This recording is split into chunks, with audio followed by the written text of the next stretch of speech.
Hello amazing learners, welcome to R Thirmasi channel. और सबसे पहले मैं आपको अपने दिल की गहराई से थैंक यू बोलना चाहता हूँ। क्यों? क्योंकि ये जो मेरी फैमिली है यूट्यूब चैनल की, ये 1,000 सब्सक्राइबर क्रॉस कर चुके हैं and I feel very thankful कि इस फैमिली में आप जुड़े मुझसे और मेरी वीडियोस को पसंद किया और ज्यादा से ज्यादा लाइक शेयर सब्सक्राइब किया, तब जाके ये 1,000 वाली फैमिली जो है 1,000 फैमिली हम अचीव कर पाए। ठीक है।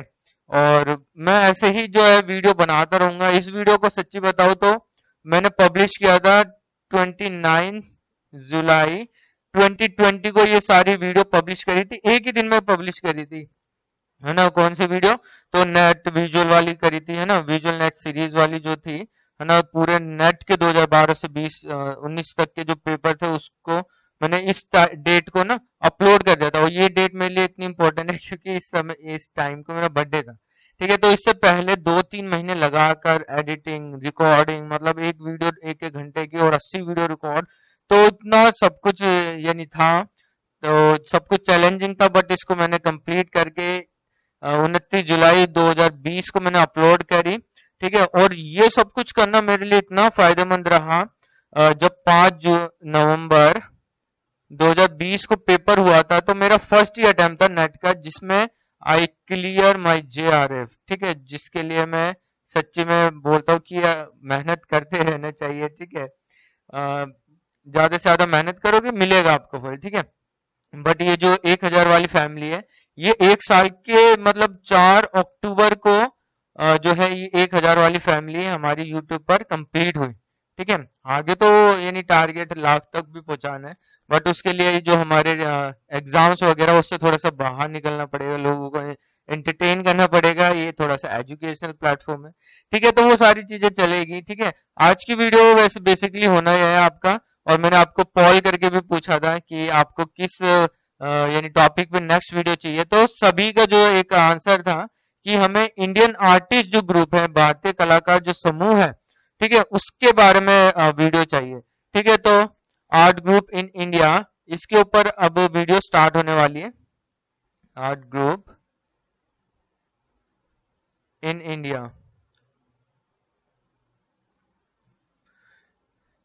ठीक है। इसके ऊपर हम वीडियो स्टार्ट करेंगे, और स्टार्ट करने से पहले मैं यही कहना चाहूंगा, अगर वीडियो पे पहली बार आए हैं तो लाइक शेयर सब्सक्राइब करना ना भूले इस चैनल को, और ऐसे ही फैमिली में प्यार बढ़ाते रहें।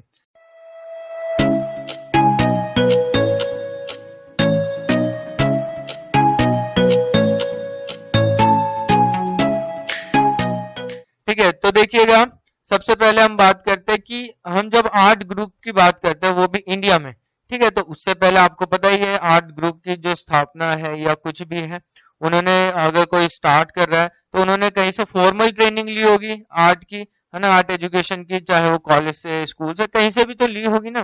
तो वही है कि इंडिया में सबसे पहले आर्ट स्कूल्स कब आए। तो आपको पता ही है कि 1850 का एक ऐसा समय था जब जहां पर मद्रास में, ठीक है, कहां पर, तो मद्रास में सबसे पहले जो है आर्ट स्कूल खोला गया। ठीक है। अलेक्जेंडर हंटर ने खोला था, और यहीं पर ईवी हेवल को अपॉइंट किया था 1884 में। जब 1896 में ट्रांसफर लेके ईवी हेवल कहाँ पे जाते, तो 1854 में इसके बाद खुला हुआ कौन सा इंस्टीट्यूट था, तो कलकत्ता आर्ट स्कूल। ठीक है। मद्रास आर्ट स्कूल के बाद खुला था कलकत्ता आर्ट स्कूल।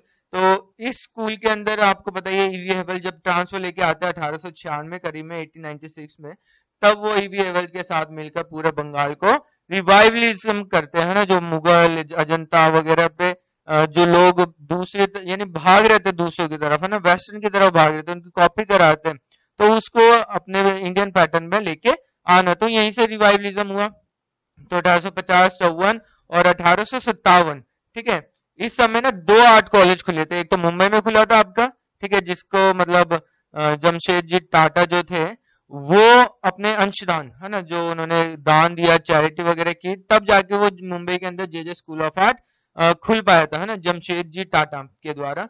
और 1857 में हमारे राजस्थान के अंदर भी एक जो है स्कूल खुला था जो आर्ट से रिलेटेड था, जिसे मदरे हुनर हुनरे मदरसा करके नाम से खुला था, जिसको राम सिंह सेकंड ने खोला था। ठीक है। तो ये राजस्थान का स्कूल था, है ना, राजस्थान स्कूल ऑफ आर्ट के नाम से आज भी ये जाना जाता है, जयपुर के अंदर है। तो 1857 ये, और 1875, ठीक है, फिर पाकिस्तान की ओर जो लाहौर है, तो वहां पर भी एक स्कूल खुला। आपको पता ही है, Mayo school of art and craft के नाम से काफी फेमस है लाहौर वाला स्कूल, जो 1875 है ना, 1875 में खुला था। फिर आता है आपका 1901 में खुला हुआ शांति निकेतन, ठीक है। जो शांति निकेतन है, इसके अंदर क्या है, थोड़ी सी हिस्ट्री है। कैसी? तो शांति निकेतन को जो है ना, इसको ऐसे मान के चलो, एक बड़ा सा, ठीक है, जो शांति निकेतन है, एक बड़ा सा एक स्कूल खुला था, ठीक है, जिसमें अलग अलग सब्जेक्ट्स की पढ़ाई होती थी। आगे चलकर 1919 में, कब? तो 1919 में जब रविंद्रनाथ टैगोर को लगा कि इस शांति निकेतन में आर्ट की भी एजुकेशन होनी चाहिए, आपकी कला का भी अध्ययन होना चाहिए, तब जाके आर्ट एजुकेशन यहाँ पर खुला था। किस नाम से? तो कला भवन के नाम से, ठीक है, कला भवन के नाम से यहाँ पर आर्ट एजुकेशन खुला था। कब? तो 1919 में, ठीक है। 1919 में आपको पता ही है, जलियांवाला बाग हत्याकांड भी हुआ था, ठीक है। तो 1919 में कला भवन भी शांति निकेतन के अंदर एक स्टैब्लिश हुआ था, जिसके सबसे पहले यानी प्रथम अध्यक्ष, यानी जो फर्स्ट डायरेक्टर थे, वो आपके नंदलाल बोस थे, है ना, जो आपके अवनींद्रनाथ के प्रमुख शिष्यों में काउंट होते हैं। इसके बाद 1919 तो हो गया, 1921 भी एक ऐसा समय था जब पूरे शांति निकेतन को एक सेंटर यूनिवर्सिटी बना के उसका नाम क्या रख दिया जाता है? विश्व भारती विश्वविद्यालय, मतलब विश्व भारती यूनिवर्सिटी, ठीक है। तो ये थोड़ा सा जानना आपके लिए अति आवश्यक है, अगर आप किसी भी आर्ट एजुकेशन के बारे में ये यानी जो आर्ट का ग्रुप है उसके बारे में अच्छे से जानना चाहते हो, तो उनके कॉलेजेस वगैरह की कहाँ से वो निकले, कहाँ से आए। जैसे कलकत्ता में बंगाल स्कूल, मुंबई वाला जो स्कूल है जे स्कूल ऑफ आर्ट, वहां से पैग वाला ग्रुप निकला, ठीक है। तो ये ग्रुप कहाँ से निकले, कैसे निकले, तो उनके बारे में भी आपको पता होना चाहिए। तो चलिए अब हम एक एक करके जो इंडियन आर्ट के ग्रुप है उसके बारे में जानेंगे, ठीक है। हिंदी वाला और इंग्लिश वाले दोनों ही स्टूडेंट थोड़े से ध्यान से सुने, क्योंकि चीजें एक ही है, सिमिलर चीज है, ठीक है, कोई भी डिफरेंस नहीं, there is no any difference, ठीक है। सेम कंटेंट है, सेम हिंदी में मैं बोल रहा हूँ और वही इंग्लिश में भी बता रहा हूँ। तो देखिएगा, जो हमारे इंडियन आर्टिस्ट ग्रुप है या इंडियन आर्ट ग्रुप, देखिएगा इंडियन आर्ट ग्रुप जिसे हम कहते हैं भारतीय कलाकार समूह, ठीक है, भारतीय कलाकार समूह। तो देखिएगा, ये जो समूह है कलाकार का, ये सबसे पहले कहां पर आया और धीरे धीरे फिर कैसे आगे की ओर बढ़ा, तो उसके बारे में जानेंगे। देखिए, सबसे पहले जो आर्ट ग्रुप निकल के आता है, तो एक आता है केरल कला मंडल, ठीक है, केरल कला मंडल, जो केरला के अंदर स्टार्ट होता है, केरल कला मंडल, केरल आर्ट ग्रुप, ठीक है। ये जो मंडल है, ये सबसे पहले जो है भारतीय कलाकार समूह में आता है, जो 1930 करीब में स्टार्ट होता है, ठीक है, 1930 करीब में स्टार्ट होता है, जिसका फाउंडर कौन होता है, यानी संस्थापक, तो इसका फाउंडर होता है त्यागराज, ठीक है, त्यागराज के द्वारा इसको स्थापित किया गया था, ठीक है। कहां पर? तो केरल के अंदर, ध्यान रखना, सबसे पहला ग्रुप यही है। और जैसे आपको एग्जाम में बहुत बार आया होगा, यंग तुर्क, ठीक है, यंग तुर्क करके आता है, यंग तुर्क या तुर्क, ठीक है, यंग तुर्क, ये वाला जो ग्रुप है, ये कई बार आपके एग्जाम में आया है। और आपको पता है, 1937, ठीक है, 1937 में ये स्टार्ट हुआ था। कहां पर? तो मुंबई में स्टार्ट हुआ था, ठीक है, कहां पर? तो मुंबई में ये स्टार्ट हुआ था 1937 में। और इसकी जो पहली एग्जीबिशन थी, आपको पता है, 1941 में लिखी थी। और इसके जैसे मेंबर में आता है पीटी रेड्डी, ठीक है, जो पीटी रेड्डी है वो इसके मतलब फाउंडर माने जाते हैं, ठीक है। तो यंग टूर के जो आर्टिस्ट है, मेंबर है, उसके बारे में लिखिएगा। सबसे पहले आता है हमारा पीटी रेड्डी, ठीक है। पीटी रेड्डी जो इस यंग टूर के आर्टिस्ट है, ये यहाँ के फाउंडर भी है, ठीक है, इस ग्रुप के फाउंडर भी है, संस्थापक भी है, ठीक है। कौन? तो आपके पीटी रेड्डी। सेकंड जो नंबर पे आते हैं एमटी भोपले, कौन आते हैं? तो एमटी भोपले।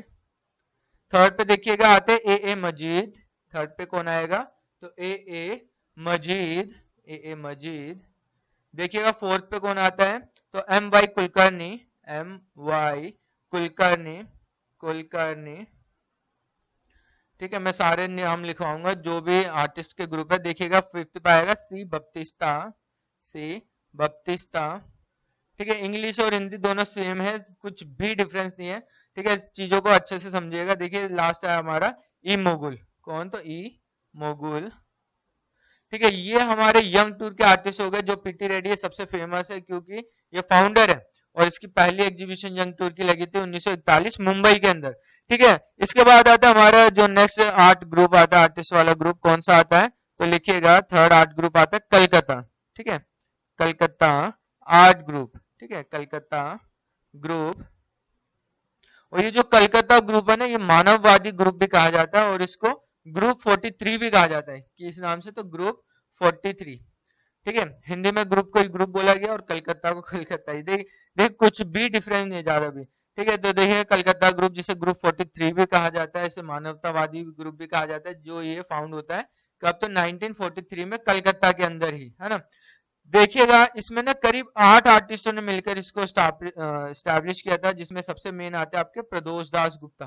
प्रदोष दास गुप्ता के द्वारा बनाया हुआ एग ब्राइड वो काफी फेमस है और कई बार एग्जाम्स में आया हुआ है। ठीक है, तो प्रदोष दास गुप्ता कलकत्ता ग्रुप के फाउंडर रहते हैं। ठीक है, प्रदोष दास गुप्ता। ठीक है, फाउंडर मतलब संस्थापक रहते हैं। कौन? तो प्रदोष दास गुप्ता।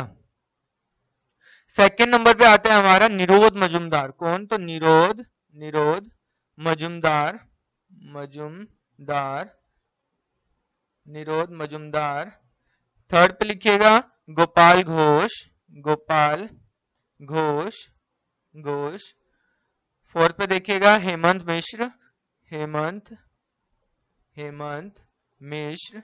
और ध्यान रखिएगा आपको ना कोशिश करना सारे आर्टिस्ट जान करने की, क्योंकि नेट वाले एग्जाम में आपको ऑड इवन पूछ लेता है कि कौन सा आर्टिस्ट नहीं है, तब आपको पता होगा कि ये है, तो आप नहीं वाला इजीली निकाल सकते हो। 5 पे लिखिएगा पारितोष सेन। पारितोष पारितोष सेन। नेक्स्ट लिखिएगा कौन सा रहेगा? रथिन मित्रा। रथिन मित्रा। रथिन मित्रा। नेक्स्ट लिखिएगा माधव सेन। माधव माधव सेन। और लास्ट में लिखिएगा कौन सा आएगा? तो प्राण कृष्ण पाल। कौन सा? तो प्राण प्राण कृष्ण पाल। प्राण कृष्ण पाल। ठीक है, ये कुछ आर्टिस्ट है जो हमारे कलकत्ता ग्रुप से जुड़े हुए थे। ठीक है, प्रदोष दास गुप्ता फाउंडर रहेंगे मतलब संस्थापक, और इस आर्ट ग्रुप को स्टैब्लिश किया गया था 1943 में, इसलिए इसको ग्रुप 43 भी कहा जाता है। जैसे हमारे पैक ग्रुप आएगा इसके बाद, तो उसको हम ग्रुप क्या कहते हैं, तो पैक के नाम से भी जानते हैं, मतलब प्रोग्रेसिव आर्टिस्ट ग्रुप। ठीक है, तो वो सारी चीजें ध्यान रखिएगा। इसके बाद देखिएगा जैसे आता है हमारा पैक ग्रुप के ऊपर। ठीक है, जो आपको पता ही है सबसे मेन आर्टिस्ट ग्रुप है, और इसी से सबसे ज्यादा क्वेश्चन भी आते हैं, है ना। इसका फाउंडर कौन है? तो फाउंडर एफएन सूजा है, क्योंकि उसी ने इसका मैनिफेस्टो वगैरह लिखा था। तो एक एक करके देखिएगा चीजों को। फोर्थ नंबर पे हमारा आर्टिस्ट ग्रुप कौन सा आता है? तो लिखिएगा प्रगतिशील कलाकार समूह, है ना, हिंदी में प्रगतिशील। प्रगतिशील प्रगतिशील लिखिएगा प्रगतिशील कलाकार समूह। कलाकार समूह।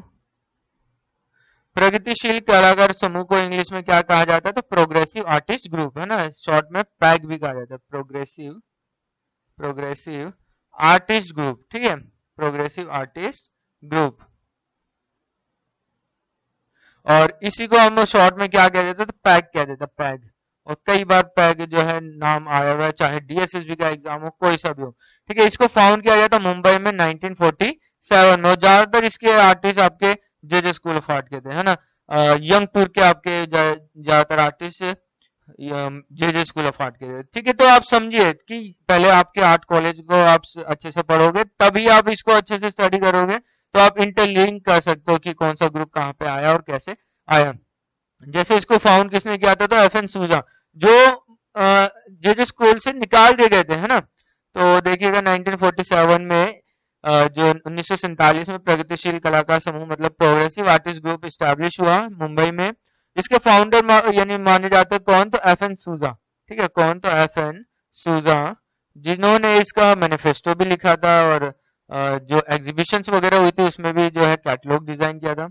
ठीक है, तो फाउंडर कौन रहेंगे मतलब संस्थापक इसके? तो एफएन सूजा। ठीक है, नेक्स्ट लिखिएगा के एच आरा। के एच आरा। नेक्स्ट लिखिएगा एस एच रजा, एस एच रजा।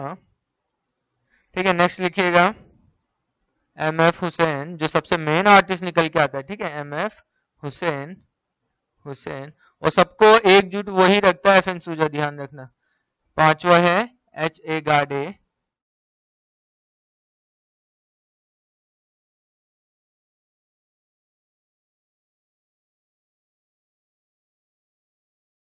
सदानंद, सदानंद बाकरे, बाकरे। ठीक है, तो F N Souza, H A Ara, S H Raza, M F Husain, H A Gade, Sadanand Bakre, और आगे चलकर कई सारे आर्टिस्ट आते हैं जैसे कृष्ण खन्ना वगैरह। तो फाउंडर इसका ध्यान रखना एफ एन सूजा, इसने कई सारे मैनिफेस्टो भी डिजाइन करे, कैटलॉग भी। और देखिए जो इससे क्वेश्चन आता है कि इसकी एग्जीबिशन कब हुई, जो प्रदर्शनी होती है एग्जीबिशन, तो इसकी एग्जीबिशन देखिए 3 कुल एग्जीबिशन हुई है पैग आर्टिस्ट ग्रुप की। सबसे पहले हुई थी 1949 में। ठीक है, जब उद्घाटन किसके द्वारा किया गया था, मुल्कराज आनंद के द्वारा इसका उद्घाटन किया गया था, इस एग्जीबिशन का, पैग की एग्जीबिशन का। जो सेकेंड एग्जीबिशन थी वो कब हुई थी, 1950 में, है ना, एक साल बाद। ठीक है, उस एक साल बाद कलकत्ता ग्रुप, जो अभी हम पढ़ चुके हैं, कलकत्ता ग्रुप जिसे मानवतावादी ग्रुप भी और ग्रुप 43 भी कहते हैं, उनके साथ प्रगतिशील कलाकार समूह, है ना, प्रोग्रेसिव आर्टिस्ट ग्रुप की जो एग्जीबिशन थी वो कंबाइन हुई थी 1950 में। थर्ड एग्जीबिशन लगी थी पैक की, और वो लास्ट एग्जीबिशन में मानी जाती है 1952 में। ठीक है, जिसका कैटलॉग कृष्ण खन्ना ने डिजाइन किया था। तो ये सारी चीजें ध्यान रखिएगा। नेक्स्ट जो आर्टिस्ट ग्रुप आता है आपका, दिल्ली शिल्प चक्र। ठीक है, ये भी काफी मेन आर्टिस्ट ग्रुप है, क्योंकि जो आपको पता ही है 1947 के बाद जो है इंडिया और पाकिस्तान दोनों का विभाजन होता है। ठीक है, तो दिल्ली शिल्प चक्र, ठीक है, यहाँ पर जो पाकिस्तान से आते हैं ना आर्टिस्ट, तो दिल्ली शिल्प चक्र से जुड़ते हैं। ठीक है, किससे जुड़ते हैं, तो दिल्ली शिल्प चक्र से। चाहे वो आपका बीसी सन्याल हो, कंवल कृष्ण हो, धनराज भगत हो। ठीक है, ये आपके कहाँ से आते हैं, तो ज्यादातर आपके पाकिस्तान से माइग्रेट होके आते हैं, सतीश गुजराल हो, कोई सा भी हो। ठीक है, ज्यादातर आपके पंजाब यानी पाकिस्तान से आते हैं विस्थापित होके, और इस ग्रुप से जुड़ते हैं। ठीक है, दिल्ली शिल्प चक्र, हिंदी में भी दिल्ली शिल्प चक्र ही रहेगा, दिल्ली शिल्प चक्र, शिल्प चक्र। ठीक है, कब फाउंड हुआ, तो 1949 में। ठीक है, 1949 में इसको फाउंड किया गया था, दिल्ली शिल्प चक्र। ये भी एक कलाकार समूह था, आर्टिस्ट ग्रुप था, जिसके मेंबर कौन रहेंगे, तो लिखिएगा यामिनी रॉय। ठीक है, यामिनी, यामिनी रॉय, जिसे यामिनी रॉय भी कहते हैं। देखिएगा नेक्स्ट जो रहेगा आपका भावेश चंद्र सान्याल, है ना, जिसे बीसी सन्याल भी कहते हैं, जिसे हम शताब्दी पुरुष भी कहते हैं, और इन्होंने मतलब कई साल यानी 100 साल से भी ज्यादा अपना जीवन काटा। देखिएगा कंवल कृष्ण, आपको पता ही है कंवल कृष्ण बहुत ज्यादा फेमस है प्रिंट मेकिंग के लिए भी स्पेशली। ठीक है, तो कंवल कृष्ण यहाँ पे भी रहेंगे, कंवल कृष्ण। नेक्स्ट जो ग्रुप आर्टिस्ट रहेगा के एस कुलकर्णी, के S Kulkarni, Kulkarni. Next artist देखिएगा कौन सा रहेगा, तो धनराज भगत, जो आपके वुड स्कल्पचर के लिए सबसे ज्यादा जाने जाते हैं ना, धनराज, धनराज भगत, धनराज भगत।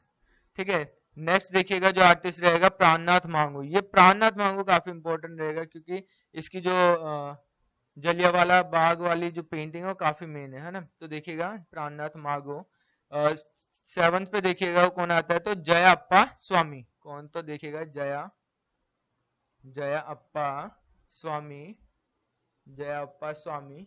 ठीक है, ये वाले आर्टिस्ट हो गए। नेक्स्ट देखिएगा राम कुमार, देखिएगा राम कुमार, राम कुमार जो एब्स्ट्रैक्ट लैंडस्केप के लिए जाने जाते हैं, यानी जाने जाते हैं ना, राम कुमार।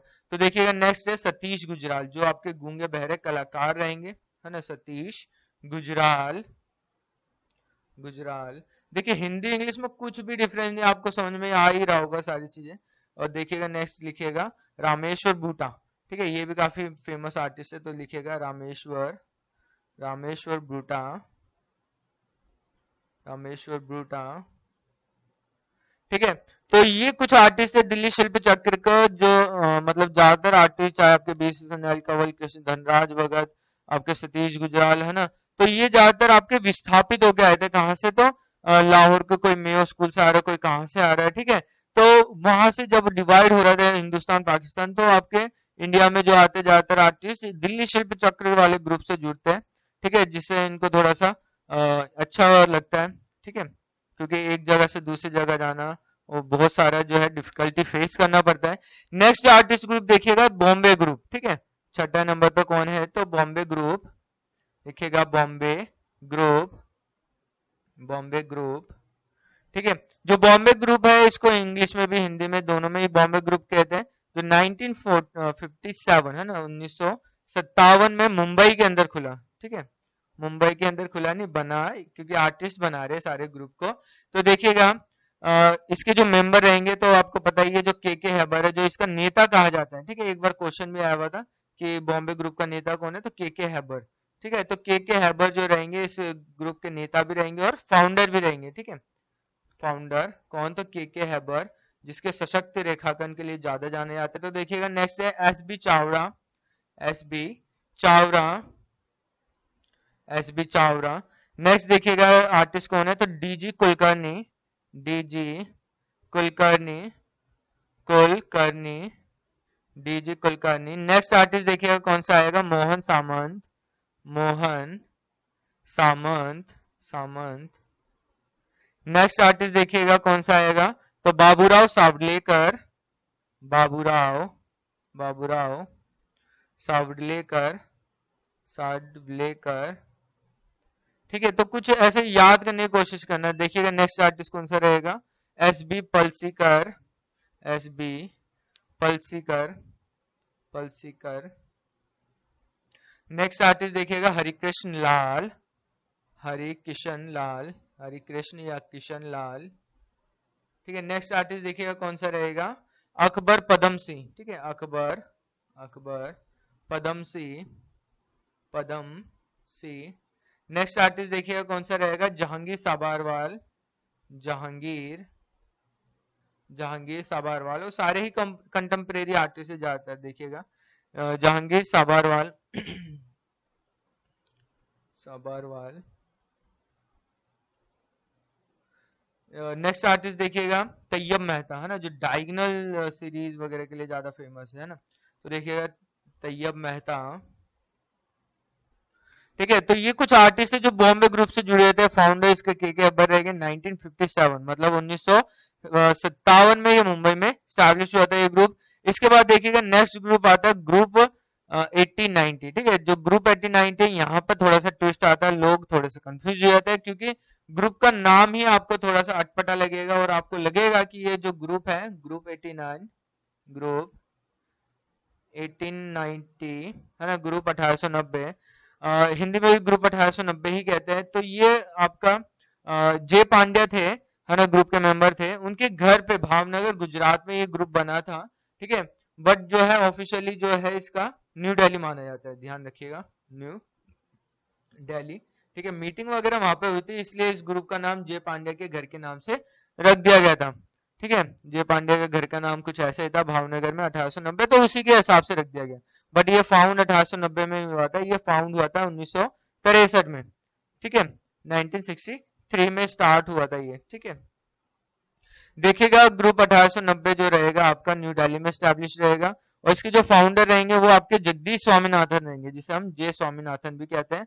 बहुत ही ज्यादा फेमस आर्टिस्ट वगैरह भी रहेंगे, ठीक है। तो देखिएगा जे स्वामीनाथन, स्वामीनाथन, और स्वामीनाथन ने अपनी जो कांट्रा पत्रिका थी उसमें भर भर के 1890 को अच्छे से प्रमोट किया था, ठीक है।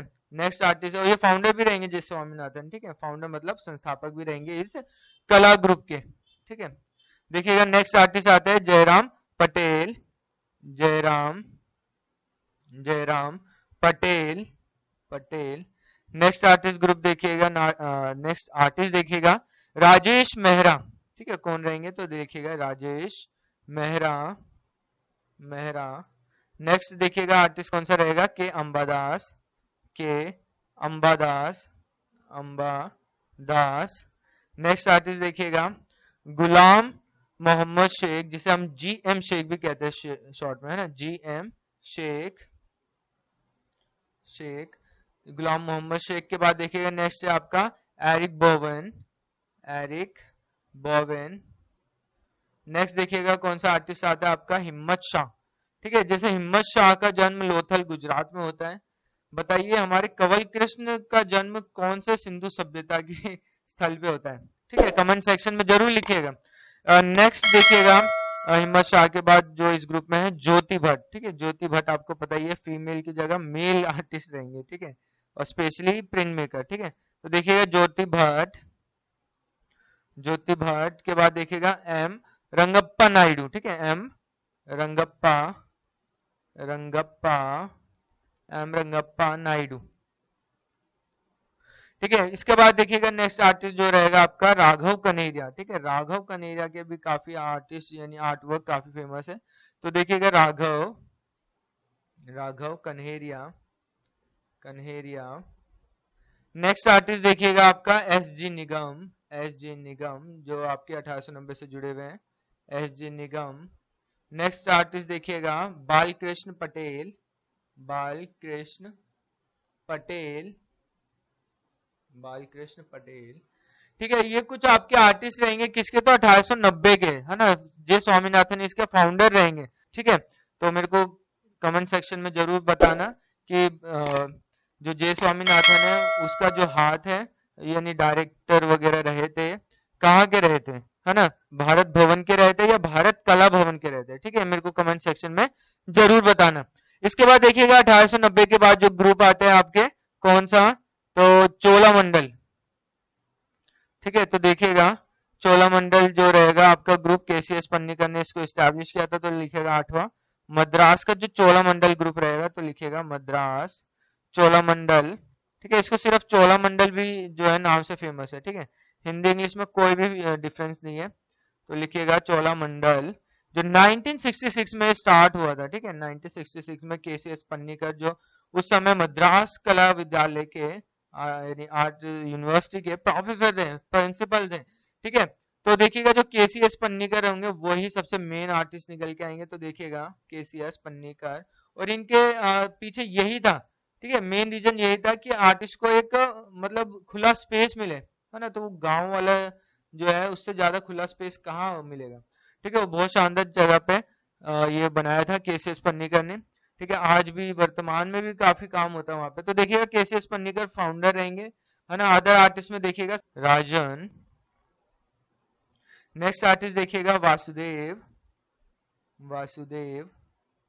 नेक्स्ट आर्टिस्ट देखिएगा अनेका जेकेब, अनेका जेकब। नेक्स्ट आर्टिस्ट देखिएगा जानकी राम, जानकी राम। और नेक्स्ट आर्टिस्ट देखिएगा आपका राजा बेलू, राजा बेलू। नेक्स्ट आर्टिस्ट देखिएगा एंथनी दास, एंथनी दास।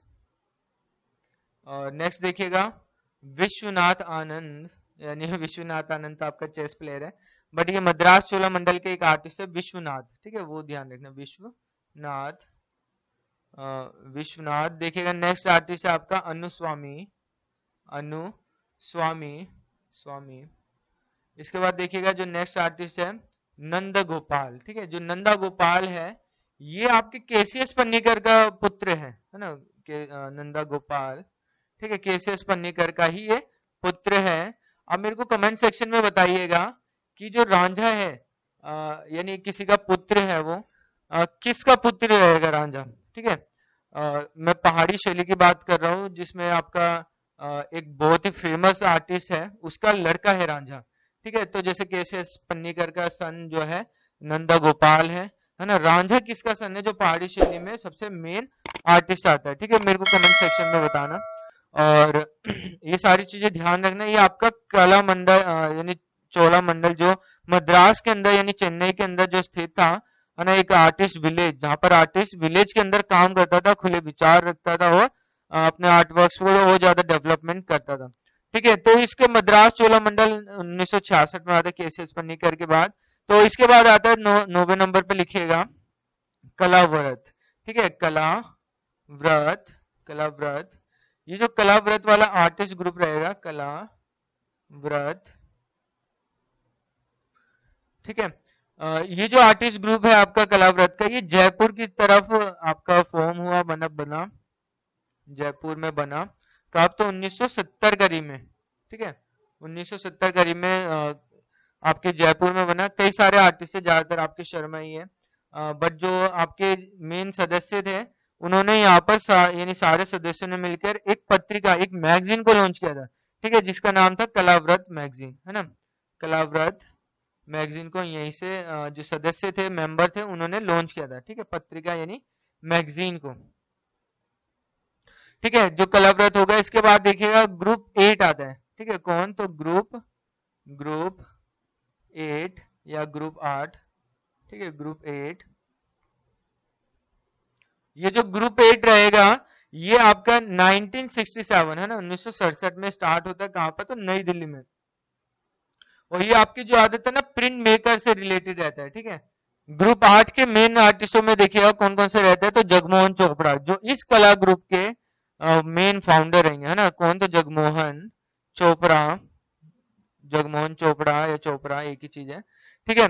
तो जगमोहन चोपड़ा जो रहेंगे इसके फाउंडर रहेंगे, कौन, तो संस्थापक इसके ग्रुप 8 के जगमोहन चोपड़ा रहेंगे। और इसी के स्टूडेंट जैसे अनुपम सूद है ना, इसी के स्टूडेंट। और ये आपके कहाँ पे थे, तो आपके जो दिल्ली का आर्ट कॉलेज है जिसे हम आज भी जानते हैं दिल्ली कॉलेज ऑफ आर्ट के नाम से, तो वहीं पर थे ये सारे, ठीक है। तो अनुपम सूद, ठीक है, जो फीमेल रहेगी ध्यान रखना, कभी मेल बना दो। और विजय लिखिएगा, विजय शर्मा, विजय शर्मा, विजय शर्मा। नेक्स्ट आर्टिस्ट देखिएगा कौन सा रहेगा, तो जगदीश डे, जगदीश डे, जगदीश डे। 5वें नंबर पे आएगा कौन सा, तो प्रशांत विचित्र, प्रशांत, प्रशांत विचित्र,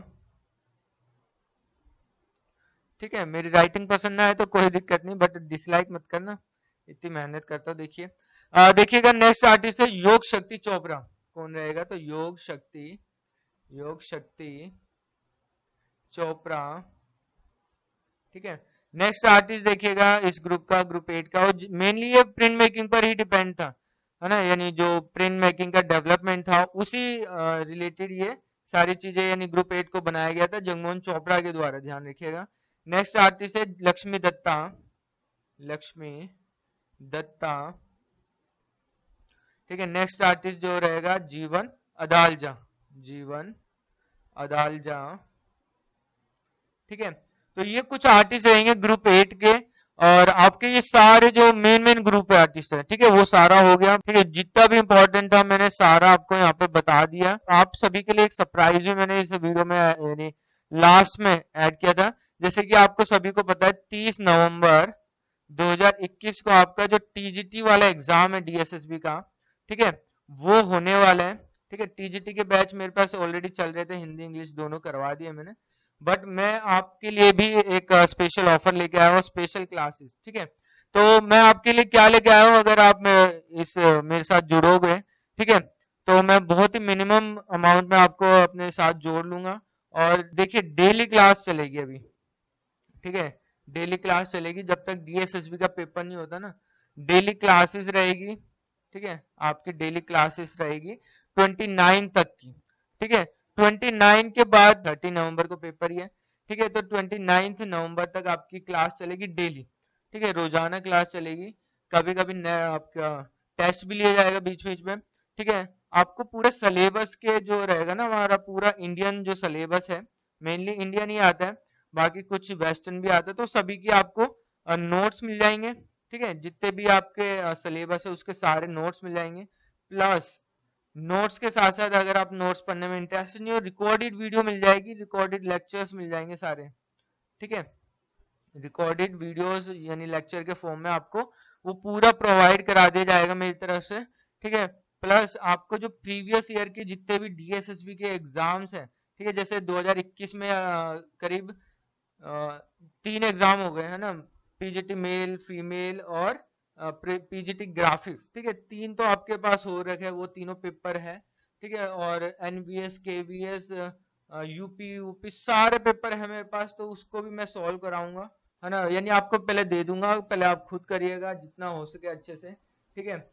केवीएस यूपी राजस्थान आरपीएससी सभी के क्वेश्चन पेपर है, आरपीएससी, ठीक है। क्वेश्चन पेपर का बस यही है कि बहुत हेल्पफुल रहता है जब हम तैयारी करते हैं, ठीक है। इसके बाद जो ऑब्जेक्टिव स्टडी के लिए मैंने आपके लिए क्या किया है, तो जैसे ही आपका लास्ट वीक होगा, ठीक है, उस 22 से 29 तक का सिर्फ और सिर्फ आपका क्या होगा, तो करीब 2000 करीब जो है क्वेश्चन आपको कराए जाएंगे, जो बहुत ही ज्यादा पूछे जाते हैं ना, उन 2000 क्वेश्चन को आपको कराए जाएंगे, जिससे आपका जो टीजीटी वाला टारगेट है ना, वो आप इजीली अचीव कर सकते हो। ठीक है, नए को मैं और जोड़ना चाहता हूँ, ज्यादा से ज्यादा मैं लोगों की लाइफ में वैल्यू ऐड करना चाहता हूँ, बिल्कुल मिनिमम प्राइस में। ठीक है, कोई भी एक्स्ट्रा चार्जेस नहीं है ना, सिर्फ मिनिमम प्राइस में ही सब कुछ मिलेंगे आपको, डेली क्लास नोट्स, है ना, ये 2000 क्वेश्चन जो सेलेक्टेड है, बहुत ही ज्यादा प्रिसाइज है। ठीक है, ये सब कुछ मैं प्रोवाइड कराने वाला हूँ आपको। और कुछ भी डाउट क्वेश्चन हो तो आप तो मेरे इस नंबर पे आप सिर्फ मैसेज कर देना। ठीक है, कॉलिंग वगैरह हो नहीं पाएगी। ठीक है, तो 8700606336 इस नंबर पे आप मेरे को अगर कोचिंग के लिए इंटरेस्टेड हो तभी फोन, या यानी फोन नहीं लगेगा, वैसे भी मैसेज करना, सिर्फ और सिर्फ मैसेज करना। ठीक है, जैसे ही आपका मैसेज आएगा तो मैं आपको तुरंत रिप्लाई करूंगा, चाहे आप व्हाट्सअप कर सकते हो, एसएमएस, एसएमएस तो आएगा नहीं, व्हाट्सअप ही करना पड़ेगा। ठीक है, व्हाट्सएप पे आप मेरे को मैसेज छोड़ दो, और वहां पे मैं आपको रिप्लाई करके जो फीस स्ट्रक्चर है वो बता दूंगा, बाकी सारी चीज मैंने यहाँ पे आपको बता दी है। तो ऐसे ही बने रहिए चैनल पर। Thanks for watching this video, और ज्यादा से ज्यादा इस वीडियो को फैलाएं।